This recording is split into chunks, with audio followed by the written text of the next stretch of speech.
Acompáñanos esta tarde nos estudios da Radio Galega en Vigo, Mari Lires. Lires é profesora do Departamento de Didáctica das Ciencias Experimentais no campus de Pontevedra da Universidade de Vigo. Mari Lires é especialista en Historia da Ciencia, Educación e Xénero. Boas tardes, Mari. Hola, boa tarde, Manuel. Hai xa moito tempo as mulleres que vivían ao carón da Selva Negra coñecían as sanadoras que se collían a cortiza do salgueiro e facían un extracto dela, eso tiñan as boas propiedades e servía para curar as doenzas. Esas mulleres que non coñecemos os seus nomes poden ser un bo exemplo do que pasa coas mulleres na ciencia. Pois sí, de feito, elas se poderían chamar precursoras da ciencia actual ou, desde outras correntes historiográficas, poderían ser as primeiras científicas, as primeiras farmacólogas. De feito, todos os saberes da medicina, ata que a ciencia se institucionaliza nas universidades en Europa, alá polo século XIII, XIV, estaban nas súas mans. O que ocorre é que cando as universidades se abren, as mulleres se lle impide entrar nas universidades e se lles proíbe tamén o exercicio da medicina. E a partir de aí comeza a caza de bruxas, chamada caza de bruxas, como a loita de poder entre a universidade, nese caso, as igrexas e os poderes civis, por así decirlo, e se lle proíbe ás mulleres pois non só acceso ás universidades, senón o exercicio da medicina. Como as mulleres non se supón que non tiñan as pobriñas cabeza para pensar, pois só podían achegarse ao coñecemento mediante a cópula co demo, e iso é o que xustifica o Maleus Maleficarum e os pais da igrexa daquel momento. O exemplo do que falábamos, dicíamos a cortiza de salgueiro, porque estas son as precursoras da aspirina. Efectivamente, que despois a Bayer patentou con pingües beneficios, como é ben coñecido ata os nosos días. Estos son os exemplos históricos na historia da ciencia, pero podemos, non é necesario ir tan lonxe. Por exemplo, a finais da década dos 90, no MIT decidiron facer un estudio, Nancy Hopkins, que é unha investigadora en xenética do cancro, decidiron facer un estudio de como eran as ocupacións dos despachos do MIT, o espacio, como se repartía ese espacio, e acharon un dato obxectivo impepinable, non? Sobre como pois se ocupaba. Sí, que os espazos, os homes ocupaban máis espazo, ocupaban mellores despachos, as mulleres, polo tanto, menores espazos, peores despachos. Eso por citar algún dos exemplos. Logo tamén que había unha fenda salarial entre elas e eles, e despois que o acceso aos postos académicos, no caso das mulleres, non diría que estaba vetado ou vedado, pero as mulleres tardaban moito máis en acceder aos postos académicos. E, por outro lado, non se pensaba nelas prácticamente nunca para dirixir departamentos ou para dirixir grandes proxectos. E cando o director do MIT, naquel momento, principios dos 90, descobre tal cousa, pois elabora o que hoxe chamaríamos un plan de igualdade. Un plan de igualdade, un plan amplo de accións positivas para que realmente non se dean esas discriminacións dentro do Instituto Tecnolóxico de Massachusetts. Nos o fixemos outra vez e recuncamos, porque nos gusta moito sair á rúa, levar a nosa gravadora e preguntar cousas a xente, xa que estamos falando do papel das mulleres na ciencia, descubrindo o papel das mulleres na ciencia, preguntamos algo tan simple como: sabes decirnos o nome de algunha muller científica? Es que no tengo ni idea, ¿no? De entrada ni idea, ¿no? ¿Se conoce el nombre de alguna mujer científica? No. Ningún. Ningún.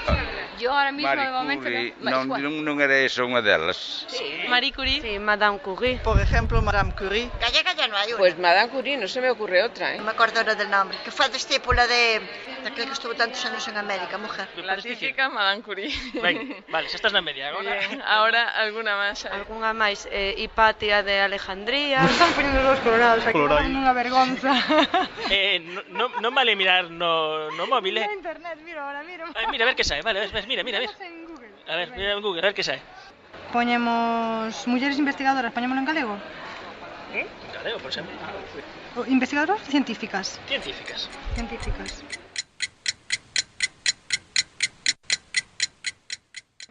Bueno, Que nomes salen aí? Pues temos, por exemplo, a Emmy Noether, Montagu, María Michel, Liz Meitner, Bárbara McClintock, pero, claro, Coñeces unha destas? son pouco coñecidas para o público en xeral. É que nos libros de texto solo salen homes, sempre. A corpse in the park, her husband a tutor, glow in the dark. E que fixo Marie Curie, sabes? Inventó la radio. Que era médico y que investigó sobre la vacuna de, ¿cómo se llamaba la enfermedad esta que consiguieron la vacuna? Ay, que ahora mismo no me doy cuenta. Madame Curie, por Dios. Era radioactividad. Radioactividad, pero descubrieron que fue, es que se me ha olvidado, descubrieron la vacuna. She's radioactive, radioactive. Que estaba casada tamén con outro científico e que, a ver, xa non me acordo que foi o que descubriron. Traballou ela máis o marido no detalle da radioactividade, que non sei se fora afectada por Que eso. descubriu o radio e a radioactividade, que recibiu 2 veces o premio Nobel, que estivo casada con Pierre Curie, que tivo unha filla que tamén foi premio Nobel. In June the 12th, 1911, my children, Reagan and Polonium. I had dinner with Strindberg in Blue Heaven. Pierre's gone to X-ray pandemonium. E quen investigaba máis, o marido ou ela? Ela.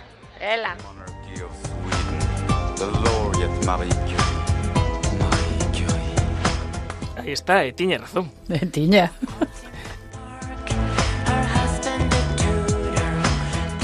Mulleres científicas, desde a túa experiencia, por exemplo, no traballo na aula con alumnos, estamos como non sei, na sociedade ou como estamos? Pois sí, estamos aproximadamente, esa é a media, A media, como decía o vosso compañeiro, esa é a media.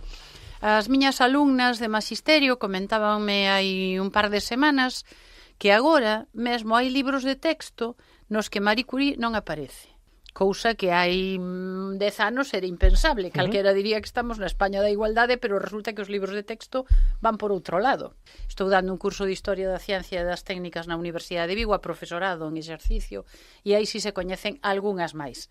Pero non demasiadas, A Marie Curie no ámbito científico-tecnolóxico coñece a todo o mundo, pero xa máis aló, como decía unha das entrevistadas, xa máis aló, hai pouquísimas, o cual é literalmente falso e produto do descoñecemento. Pero claro, o que ocorre é que despois os libros, edítanse libros, e hai toda unha chea de estudos da historia das mulleres nas ciencias, pero son invisibles. Son tan invisibles como as achegas das mulleres á ciencia no seu momento. Invisibles. E tamén preguntábamos polo coñecemento propio de Marie Curie e se coñece, bueno, que está aí e pouco máis. Se queres, podemos ir comentando algo de Marie Curie, xa que estamos no Ano Internacional da Química, sí. E aproveitamos, porque hai que dicir que ela estaba na vanguarda da investigación, ou seja, cando ela decide facer a súa tese de doutoramento sobre radioactividade, levaba un ano que Becquerel descubrira o fenómeno. Pois sí, de feito a tese de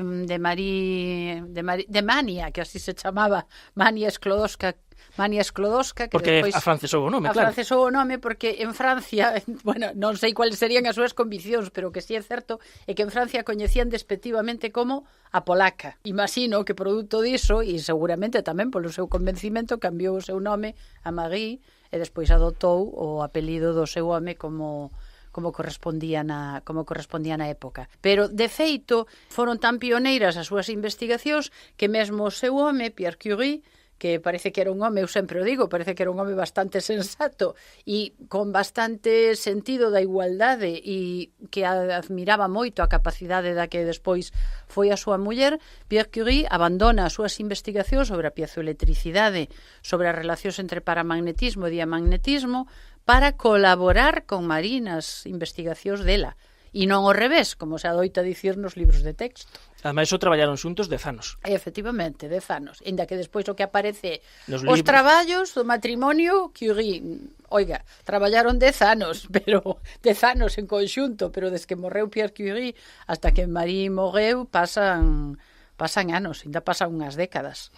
Eses 10 anos que traballan en conxunto, no que Marie ve que na Pechblenda emite moita máis radiactividade da que debería emitir o uranio só, e dai infiren que ten que haber novas sustancias, novos elementos. Ela elabora a súa hipótese. Primeiro elabora a hipótese de que a radioactividade debe ser unha propiedade atómica, é dicir, que de acordo cos modelos que estuda o noso alumnado na secundaria obrigatoria, o átomo consta de núcleo e cortiza, e no núcleo andan por aí os protóns e os neutróns, e na cortiza andan os electróns dando voltas. Así, un modelo elemental que aprende o noso alumnado na secundaria obrigatoria. Bueno, pois para entendernos, e Marie Curie o manifesta así nun momento: a química perde e a física gana. Ou dito de outra maneira e en plan coloquial, o núcleo para a física e a cortiza para a química. E así quedou. E Marie elabora a hipótese de que a radioactividade é unha propiedade atómica.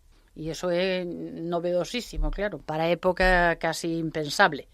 Hai testemunhas escritas de que ese traballo que está facendo a pobre señora Curie, a verdade é que aquel laboratorio onde remexa a Pechblenda con aqueles paus que casi non era propio, entre comiñas, dunha muller, era un traballo de alquimista prácticamente. Estaba nun almacén de prestado, de mala morte, traballando arreo, procesou, o sea, no primeiro momento esqueu este dato de que procesou unha tonelada de Pechblenda para conseguir esa 10ª parte de gramo de cloruro de radio, que quer dicir, manipulando ela só todo eso, material radioactivo.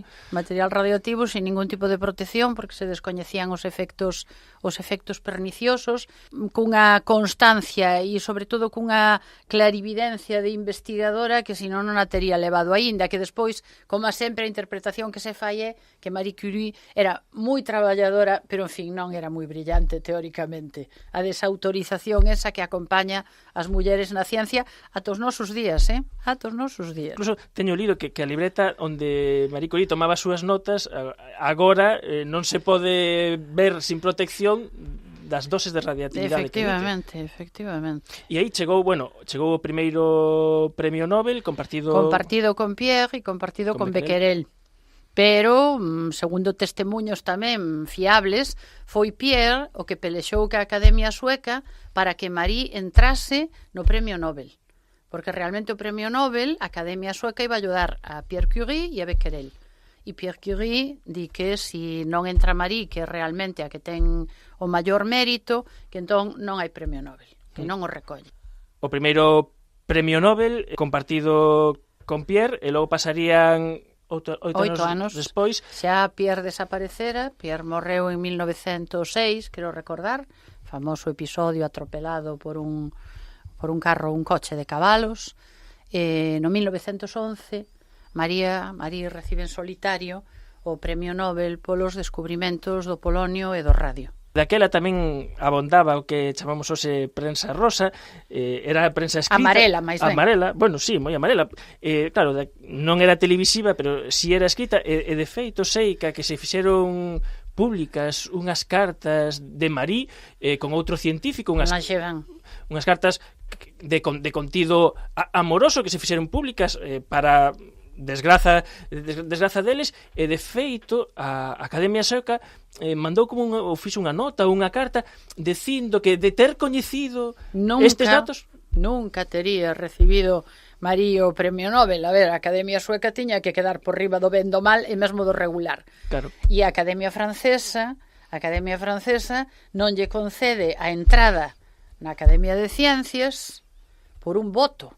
E nunca entrará na Academia de Ciencias. Entra na Academia de Medicina, pero na Academia de Ciencias non entrará nunca. Entre outras razóns, non será a única, pero entre outras razóns, por esa montaxe de prensa amarela da época, porque ademais Langevin fora axudante de Pierre Curie, e seguramente era máis novo que Marie, con toda a probabilidade, o cual para a época debía de ser un absoluto escándalo. E logo tamén está toda a referencia de Marie Curie, esa referencia heroica.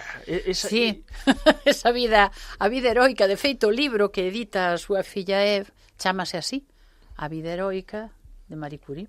E o mellor como un exemplo para que as mulleres incorporen a ciencia, o mellor é un exemplo demasiado sacrificado, abnegado, eu creo que quizás máis negativo que positivo. Eu creo que casi nestes tempos polo menos é un contraexemplo, máis que un exemplo. Eu podería decir de min, pero claro, xa non son destes tempos, non son unha moza destes tempos, xa me queda lonxe ao meu período mozo. Para min, por exemplo, pero supoño que porque tiña unha certa vocación misioneira, o libro de A vida heroica de Marie Curie, xunto ás batas blancas que vía nos balcóns da Facultade de Química de Santiago, cando era unha mociña, pois para min foron un exemplo e un acicate para matricularme en química, para estudar química. Pero eu creo que actualmente é un contraexemplo, esa idea de que se supón unha abnegación total, un sacrificio total, eso de remexer a pez blenda, eso é tremendo. De todas maneiras, eu teño que decir que efectivamente e actualmente polas investigacións que no meu grupo de investigación, valga a redundancia, levamos feitas, as mulleres científicas de alto standing e de menos alto standing levan unha vida, non sei eu si sacrificada, pero desde logo que sí, de moitísimas horas de traballo, pero de moitísimas horas. É un traballo que non ten horas, a doble xornada, non? Tamén e a doble xornada, e aquilo que comentaba eu na charla na que nos coñecimos, que as mulleres cando están no laboratorio pensan no xamón yorke das criaturas e cando están co xamón yorke pensan na investigación do laboratorio. Que pasaba a nosa amiga Marie Curie, non? Sí, de feito, ela escribe nas cartas e tengo que salir e vou a comprar plátanos para Irén.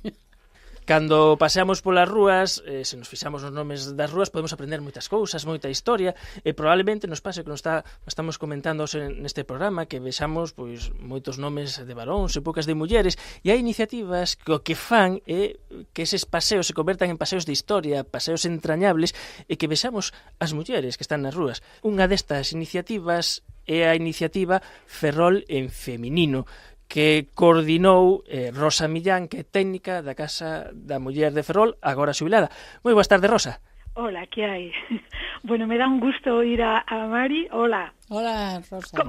Como te va? Pois moi ben, e a ti xa te vin hai un momento, o sea que xa vexo que ven. Falábamos de Ferrol en feminino e o traemos aquí nesta conversa con Mari Lires, porque en Ferrol en feminino descubristes, ou non sei se redescubristes, non o sei, a figura de Ángela Ruiz Robles, maestra, pedagoga, directora do hospicio e ademais inventora.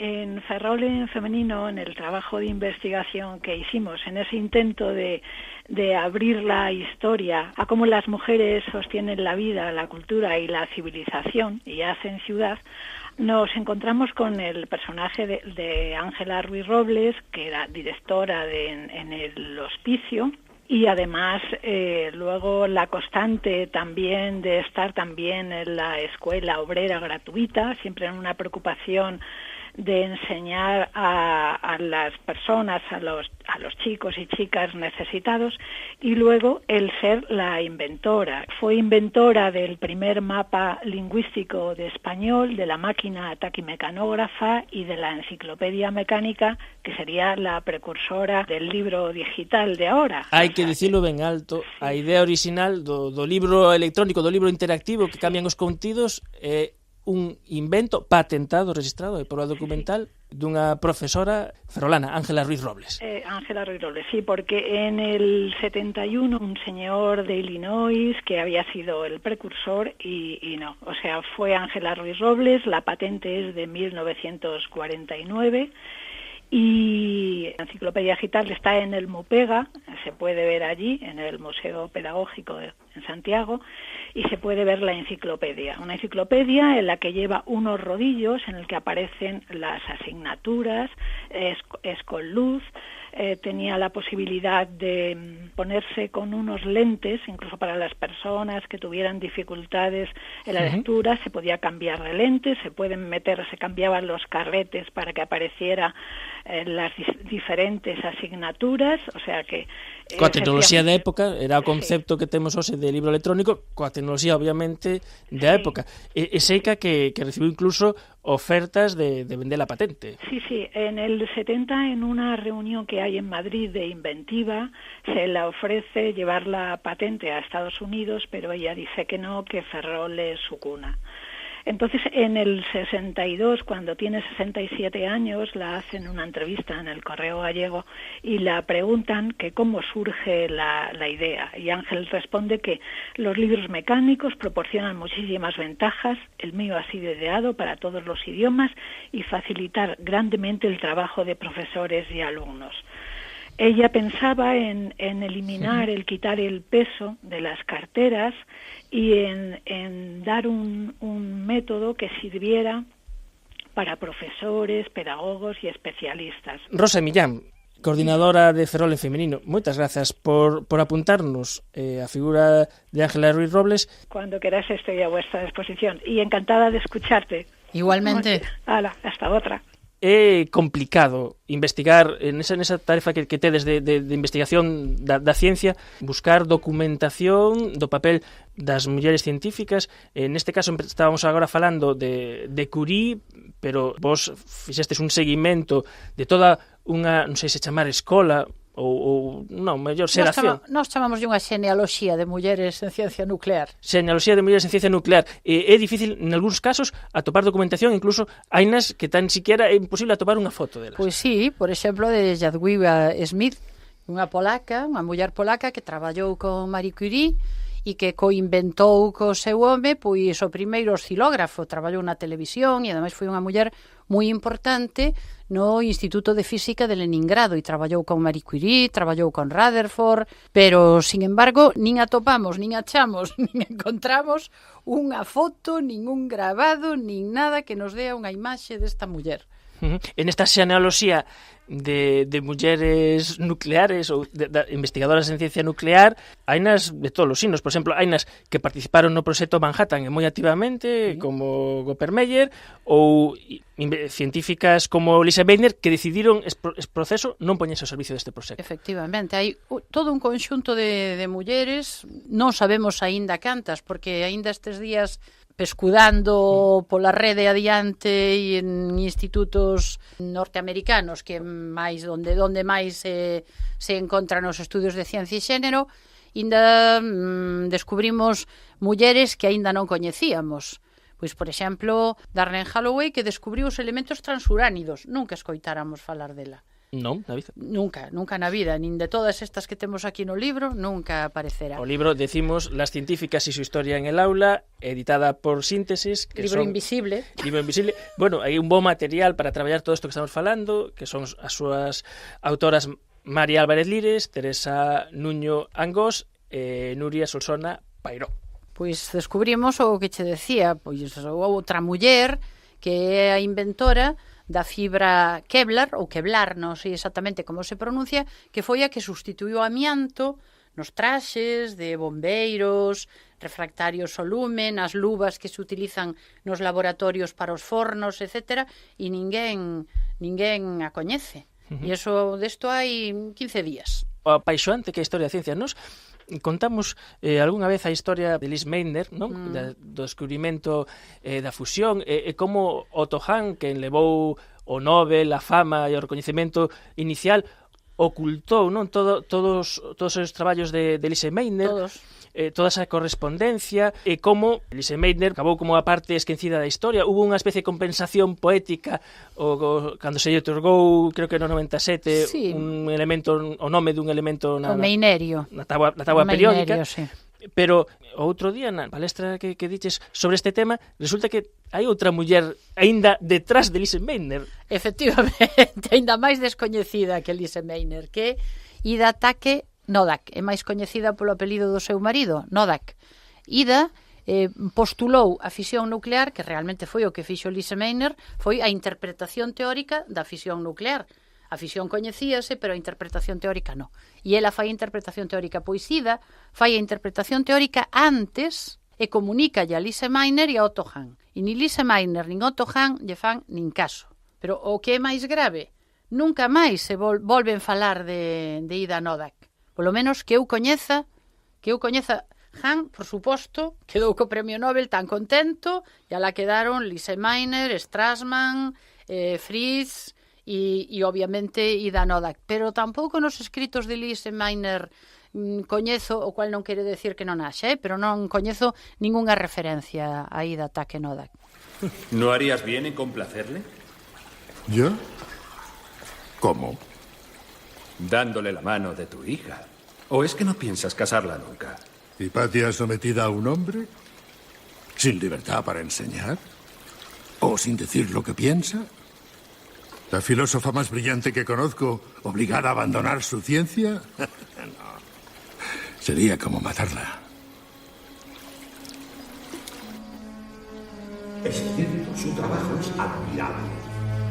Y es prudente. Y virtuosa. Pero peor, no olvides su triste condición. La de mujer, quiero decir.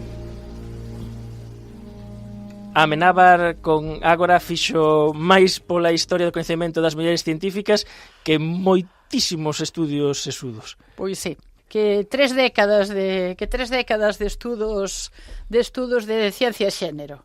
Agora xa hai máis xente que coñece a figura de Hipatia, inda que teña unha visión un tanto folclórica ou unha visión un tanto distorsionada, porque, a saber, a min esa idea de la Virgen Hipatia non é que me encante, pero sí que é certo que populariza a figura dunha muller que fixo escola de filosofía e escola de matemáticas, e que na súa época era unha das poucas, digo, non unha excepción, porque houve moitas mulleres nas escolas filosóficas, todas aquelas que tiñan pais ou irmáns ou maridos nas escolas filosóficas e que se educaban, que as educaban elegantemente, pois fixeron moitas achegas ás escolas filosófico-matemáticas. E Hipatia foi unha delas que ademais explicaba a filosofía revestida co manto dos filósofos e que morreu víctima do sectarismo propiciado polo bispo Cirilo e por unha multitude de cristiáns fanáticos no que realmente era unha loita entre o poder civil e o poder religioso. Hipatia, ademais de cometer a ousadía de ser científica e filósofa, cometeu a ousadía ademais de meterse en política para a súa época, e pagou duramente, máis duramente do que Amenábar nos pon na película, que pon un final bastante versión Disney. Chegamos ao final deste tempo tan agradable de conversa, que a verdade, como pasa moitas veces, casi sempre aquí, pois, sábenos a pouco, eso quere dicir que vas ter que recuncar. Moitas gracias. Mari Lires... Pues moitas gracias a ti. Mari Lires, profesora do Departamento de Didáctica das Ciencias Experimentais da Universidade de Vigo. Graciñas por vir aos estudios da Radio Galega. Grazas a vos.